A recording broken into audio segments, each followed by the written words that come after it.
I have been sleeping with former brother-in-law after I was accused of cheating with him. I was married, on paper still, to the love of my life for 12 years. We met when he was 38 and I was 29. I found him to be the most beautiful and kindest soul I had ever met. And it was literally love at first sight. I have always been a sucker for kind people. When I met his family, his sister and mother, I was shocked at how little they thought of him. They made fun of him and actually bullied him. I literally never understood why they didn't see what I saw in him. It broke my heart, but he loved his family so much. He makes very good money, so when he introduced me as his girlfriend, his family hated me immediately, and his sister literally said that she never thought he would find anyone, so his money would go to her sons. At the time we met, I was a student, so they called me a gold digger because they could never understand someone would love him for him. He never spent a penny on me or my education, but we moved in together when I felt confident that I could contribute too. Now I make as much as him. The sister was married to her husband since they were teenagers, and they have 3 boys together, which she is very proud of for some reason, like she has a better vagina or something. But ever since I met them, they have been fighting. It culminated in him leaving her last Christmas. She was devastated because of it. One day, my husband called me to tell me that he was meeting up with her after work, so I asked how she was, and he said that she was not doing all right. I made the mistake of saying that I have never seen these two happy. Maybe she is broken now, but she will see that too, and be happy he took this step. They are miserable together. My husband was silent on the other end, and then I heard her voice yelling and crying. My husband never said I was on speaker and she was beside him. She already never liked me, but now she hated me. I tried to apologize, but it was just futile because she knew I meant it. That was what her ex said too, that they were miserable together and that he resented her. After a couple of weeks, she told my husband that the reason her husband left her was because of me, that we were cheating. My husband confronted me, and I immediately gave him all my devices to look. He did, and he believed me at first, but it took him a month of silent treatment to at last say that he couldn't be with me anymore. He was silent with me, but he was in daily contact with his sister. It broke my heart completely. One comment of mine ruined my relationship, but what broke me more was that my husband wasn't the beautiful, kind human I thought he was. He was just weak. His kindness is weakness. Even if he believed me initially, the constant stream of bullying and abuse of my character from his sister and sometimes even his mother swayed his confidence in me and even his feelings towards me, if he ever had any genuine feelings. I took my own advice about my relationship not being as great as I thought, and maybe him ending it was a blessing. I met ex-brother-in-law in the beginning of summer, and he said that he'd heard about what happened and that he was sorry he was the reason for ending my marriage. He said he felt guilty because he always told his ex how he admired our marriage and the love we had for each other. He compared it to what he wanted in a relationship, so he felt partially responsible for driving his ex-wife to try to hurt me that way. We kept in touch over text for a few months, and we slept together for the first time about a couple of months ago. I know it is very low, but I felt very vindicated. I don't feel as hurt at the injustice of being falsely accused of something like that, because it feels like I have done what they accused me of now. But I do feel some guilt sometimes, especially last week when my husband wanted to meet and discuss maybe postponing the divorce until we talk, and maybe talk to a therapist. Ironically, he now believes me because his sister is crazy. It is too late, dear husband. Now for the comments. You do know the ex-brother-in-law will throw you under the bus as soon as he needs to, don't you? What more can happen that hasn't already happened? I lost my husband and my safety. So you got accused of something you didn't do, so ended up doing it anyway? You do know this is probably going to get out at some point, right? Then everyone will just assume you were lying from the start.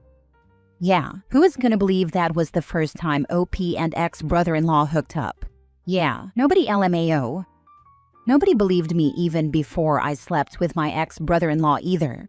Everyone believed my husband, including our mutual friends.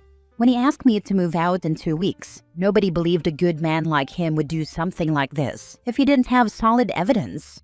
Only my sisters and closest friend believed me, and of course ex-brother-in-law, but his reputation was in the mud too because he divorced the mother of his 3 children. So really, nothing would change reputation-wise. Your ex has been bullied and abused into being a doormat That doesn't excuse his BS, but it does explain it. Him leaving you is 100% a mercy. His family baggage would have manifested in some terminal way eventually, and better now than later. But why stay enmeshed in this family and their BS? Your former brother-in-law played his own part in his toxic marriage. The only thing you've done is confirm all of your ex's worst thoughts of you and himself. For what? That's criticism I can respect. I have no answer other than familiarity and bonding over same experience. Next story. My ex's girl bestie learned what it's like to not be the hottest girl in the room. Okay, so this is petty but kind of funny to me, so I thought I'd post. So back in the day, I was in love with this guy who we will call Jay.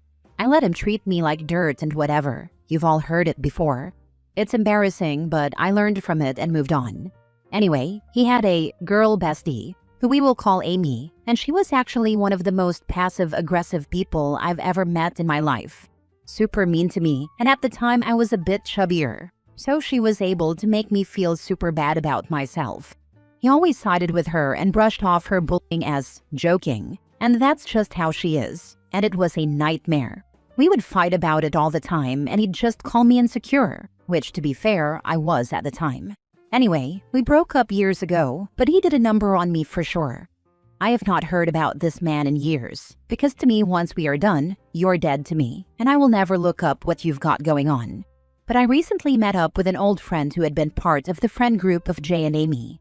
She used to date one of Jay's best friends. They split pretty recently also due to Amy LOL, and we had gotten close and kept in contact, but I'd always asked her not to give me any details. But I'm recently engaged, yay, and Jay reached out to me on a new Insta of his asking if we could talk.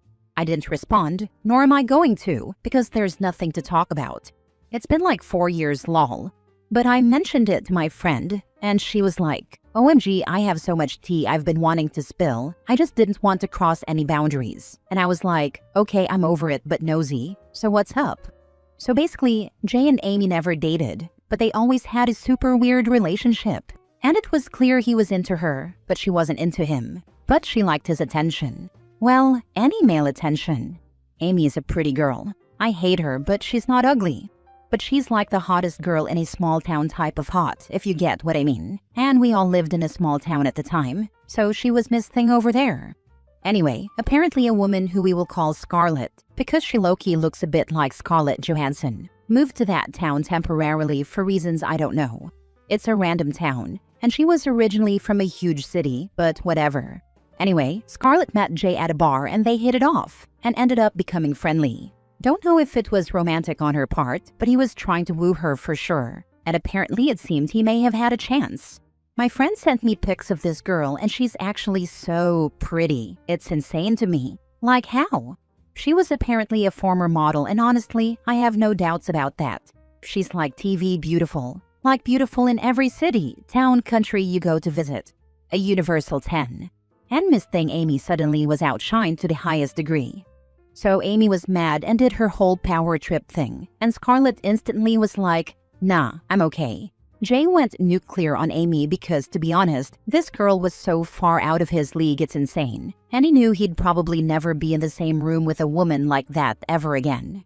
Anyway, Scarlett legit ghosted him straight up after the first meeting with Amy, and apparently never spoke to him again. What a queen. Wish I had done that. And Jay lost his mind and spilled all Amy's dirty laundry and verbally tore her apart, and she responded with just as much venom. So their friendship is done. The friend group is shattered, and the a-hole in me is just so happy Amy finally got out-hotted and learned she ain't all that. Jay losing a baddie is funny too. Anyway, this is a good lesson for girls who let men prioritize other women. If they are into you enough, they'd fight for you. So if that bum is telling you his friend is just joking when she's being a bully, leave. He'd go to war for his Scarlett, and if you ain't her, you are wasting your time. I found my prince who likes me as I am. I'm far from the cutest girl in the room, and it doesn't matter. I'm more than that. Hold your head high and only give your energy to those who deserve it. This is some good gossip. I don't know y'all, but I was invested the whole way through this post. Glad Amy and Jay got humbled. They deserved it. I know lol, maybe it makes me shady, but I do love some good gossip at the end of the day. Especially when it's about people I don't like lol. I honestly don't get girls like that. I'm not Scarlet hot, but I definitely know I have a racial +2 to my looks, being one of the Eastern Asians, and I'm in the better numbers in a room. I don't need to throw my weight around. I tried to hype my guy friends up, but I rarely had them for long because I honestly had too many waiting for their shot friends and not real ones. She sounds super insecure, and that's ugly as heck. Your man sounds awesome, and I hope you have many long years of happiness together. One of my best friends growing up still is, Scarlet hot, and I gotta be honest, being the second prettiest girl in the friend group was freaking great. She always had a boyfriend and was the absolute goat at turning guys away and pointing them right in my direction. Ridiculously hot friends are awesome if you're not insecure about it. Agreed. My current bestie is also always the hottest girl in the room, and she doesn't give AF about male attention because she gets it all the time. Also, I unfortunately met her after I'd broken up with Jay. Otherwise, I do think she would have told both her and Amy a lesson real quick. So, what did Jay want? I don't know. I have not replied, and I am not going to, as that would be pretty disrespectful to my fiancé. Last story. My family called CPS while I was in the hospital fighting for my life. A little backstory. I just had my baby after a very rough pregnancy. I had to get what is called a nephrostomy tube through my back and into my kidney, like a catheter kind of, to help drain the kidney because the kidney couldn't drain on its own. I got this back in March. I had multiple other complications during the pregnancy: preeclampsia, cholestasis, and gestational diabetes.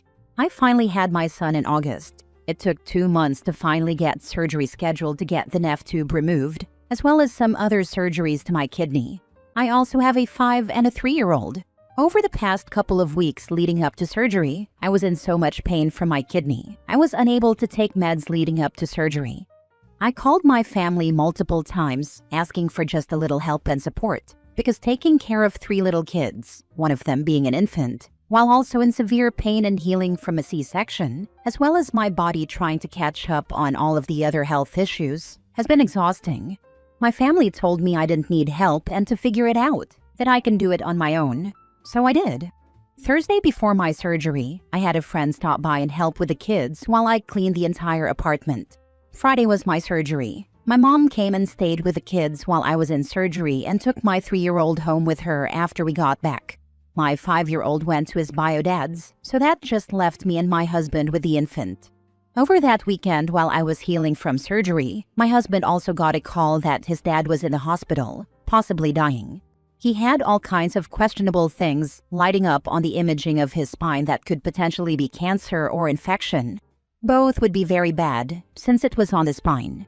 So Saturday evening, the day after my surgery, my husband took the baby, went and picked up our 3-year-old, and went to the hospital with the kids to see his dad. I stayed home because I was feeling really lightheaded and dizzy from the surgery and went to sleep. When my husband got home, he asked if I could take care of the baby, and I couldn't even open my eyes. So he continued taking care of the baby, but was unable to do the dishes for the day. No big deal, we can do them the next day. Sunday morning, my husband had to go to work. I was alone with a 3-year-old and infant. When I got up, I tried to stand and fell over from the lightheadedness and dizziness.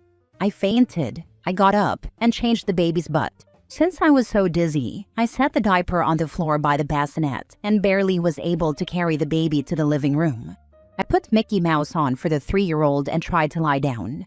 I fainted again, and then I started hallucinating. I didn't know what was and wasn't real. I called my husband telling him something was very wrong and I needed to go to the hospital, but he didn't want a point for leaving work early. So I called my dad. When my dad and stepmom got there, my dad started screaming at me about my dishes needing to be done, the garbage being overflowing. We were out of bags and my husband planned to get more after work, and my 3-year-old having a cupcake and some cheese on the floor, and he saw the one diaper by the bassinet in my room. I asked my dad to stop yelling at me and just help me get to the hospital. My stepmom decided to look at the meds I was on and told me it was a side effect of my meds and gave me Tylenol and told me to sleep it off.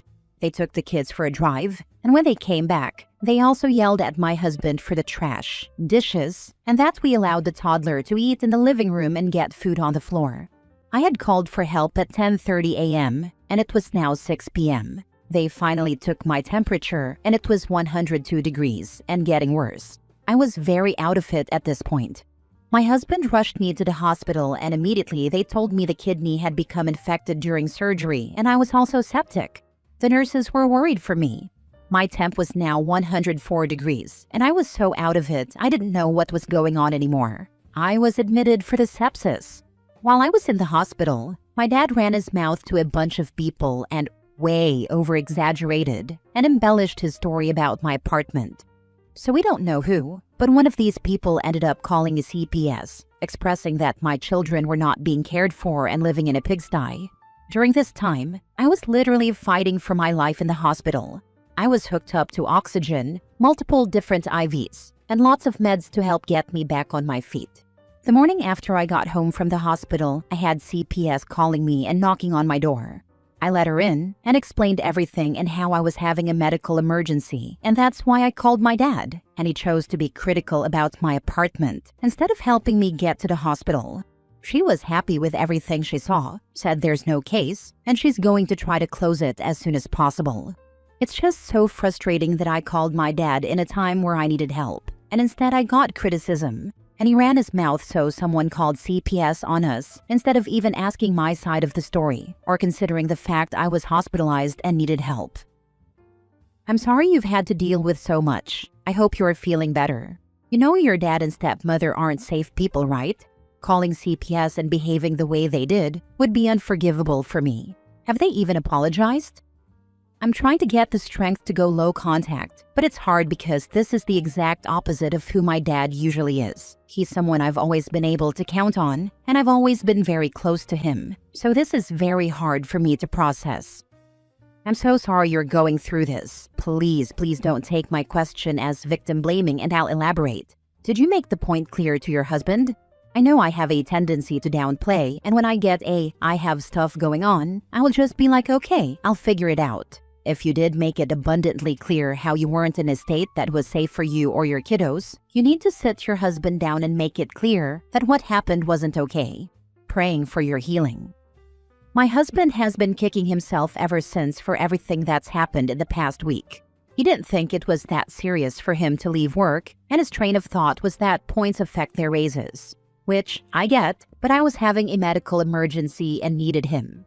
He has been my rock through all of this, though, and I think he knows that he should have just left work. I'm not going to make him feel worse because I think he already feels bad enough.